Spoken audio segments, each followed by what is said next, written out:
کیونکہ اب ہندوستان بھی اپنے آپ کو ساؤتھ ایشیا میں میں آپ سے عرض کروں میں آپ سے تھوڑا سا ایک بات عرض کروں کہ کوئی خرابی ضرور ہے. دیکھیں میں یہ کہہ رہا ہوں کہ انڈیا تو ہمارا دشمن ہے, ٹھیک ہے, پوری دنیا تو ہمارے دشمن نہیں ہو سکتی نا. پوری دنیا جب ہمارے کوئی ایک دم میں یقین کروں میں منٹینا گیا تھا, وہاں پہ ایک ہوٹل تھا, وہاں پہ ایک پولش لڑکا تھا, وہ پوچھ رہا تھا مجھ سے کہ تم ویئر آر یو فرام, میں نے کہا فرام پاکستان. تو اب اس کو انگلش پوری نہیں آ رہی تھی, وہ کہہ رہا تھا ٹیررسٹ. اور میں حیران تھا کہ یار اس آدمی کو کیا مطلب پاکستانی ہونے کا نام صرف ٹیررسٹ ہوتا ہے.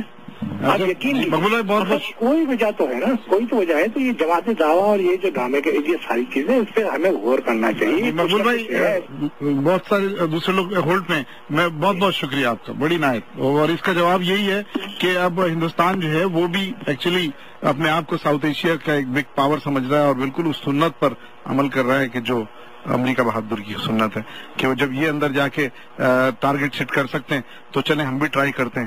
اور وہ میرا خیال ہے کہ یہ ایک ٹیسٹ تھا کہ اندر گھساؤ, دیکھو کہ کوئی روکتا ہے یا نہیں روکتا اور کتنا اپوزیشن سامنے آتا ہے. That's what it was probably a test flight.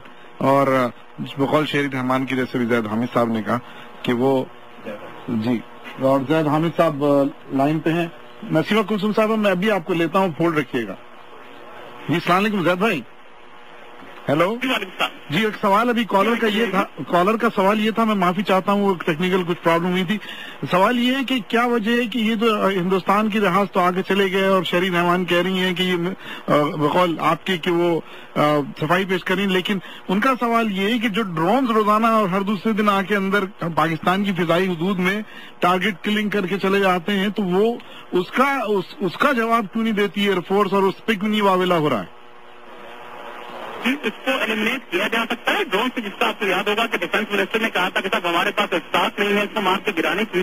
تو اسی وقت 1 منٹ کے اندر ایئر چیف نے اپنا اسٹیٹمنٹ دیا تھا کہ ہم جب چاہیں مار کے گرا سکتے ہیں, حکومت ہمیں روک رہی ہے, حکم نہیں دیتی.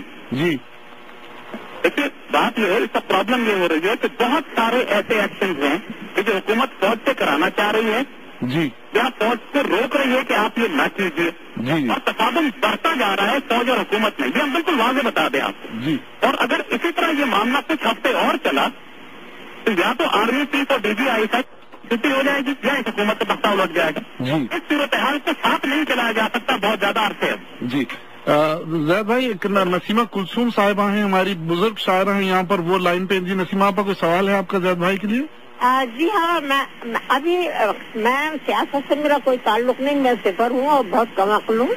مگر ایک بات آپ نے فرمائی تھی زید صاحب نے کہ جب وہ صحیح جمہوری حکومت آئے گی تو وہ یہ سب اقدامات کرے گی. تو وہ صحیح جمہوریت آنے کی صورت کس طرح ممکن ہے؟ جہاں تک میری کم عقل کام کرتی ہے کہ ہمارے ہاں جب الیکشن ہوتے ہیں تو جو ہمارا سمجھدار اور پڑھا لکھا طبقہ ہے ان میں سے شاید 10% جاتے ہوں گے ووٹ دینے کے لیے, ورنہ گھر میں بیٹھ کے چھٹیاں مناتے ہیں. اس کا نتیجہ یہ ہوتا ہے کہ یہ جو اب حکومت جس طرح آ گئی کہ جو سب آزمائے ہوئے تھے اور سب پتا تھا لیکن وہ آ گئے, وہ اسی لیے آ گئے کہ جنہوں نے خامخواہ نہیں آ گئے, ووٹ کے ذریعے آئے ہیں, کیونکہ سمجھدار طبقے نے ووٹ ہی نہیں دیے. تو اب کیا صورت ہو سکتی ہے صحیح حکومت آنے کی؟ جمہوری حکومت نہیں چل سکتی, آئی نہیں. آپ کی بات بالکل ٹھیک ہے, ہم پوری طرح متفق ہیں اور ہماری بات پوری لوگوں کو سخت لگے گی, لیکن پھر ہم یہاں پہ یہی کہتے ہیں کہ یہ ایک انقلاب کا راستہ ہموار ہو رہا ہے. اب وہ عوامی سطح سے آئے یا فوج کے ذریعے آئے, اور اس کے بعد اس قوم کے پڑھے لکھے لوگ آگے آ کے یہ فیصلہ کریں کہ ہم نے اس قوم کی اس تقدیر کو اپنے ہاتھ میں لینا ہے.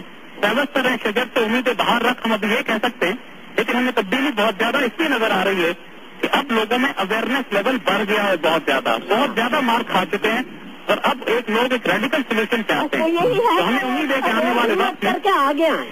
جی تو بہت بہت شکریہ نسیمہ کلثوم صاحبہ. زید بھائی آپ کی جو آواز ہے وہ بہت زیادہ ٹیکنیکلی تھوڑی وہ بہت خراب آ رہی ہے.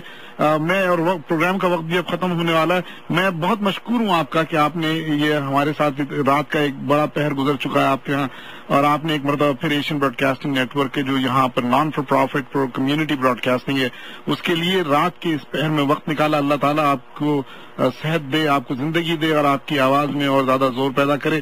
ان دعاؤں کے ساتھ میں جی میں اجازت دعا میں یاد رکھیے گا. جی میں دعائیں کیجیے اور یہ دعا کیجیے گا کہ اللہ تعالیٰ اس مشن میں پاکستان کے دفاع میں ہمیں توفیق دے کہ ہم سرخرو ہو سکتے. میں بھی 17 وقت ہے لیکن برا وقت نہیں ہے, کیا جا سکتا ہے. حوصلہ رکھیے گا, مایوس نہ ہوئیے گا. اور سباد اشرف صاحب کا بھی بہت بہت شکریہ جنہوں نے یہ لائن ملائی اور اس وقت دوسری لائن پہ موجود ہیں. بہت شکریہ سباد بھائی, تھینک یو. السلام علیکم. تو سامعین یہ تھے زیاد حامد, نسیم کلثوم بہن آپ سوال کر رہی تھی.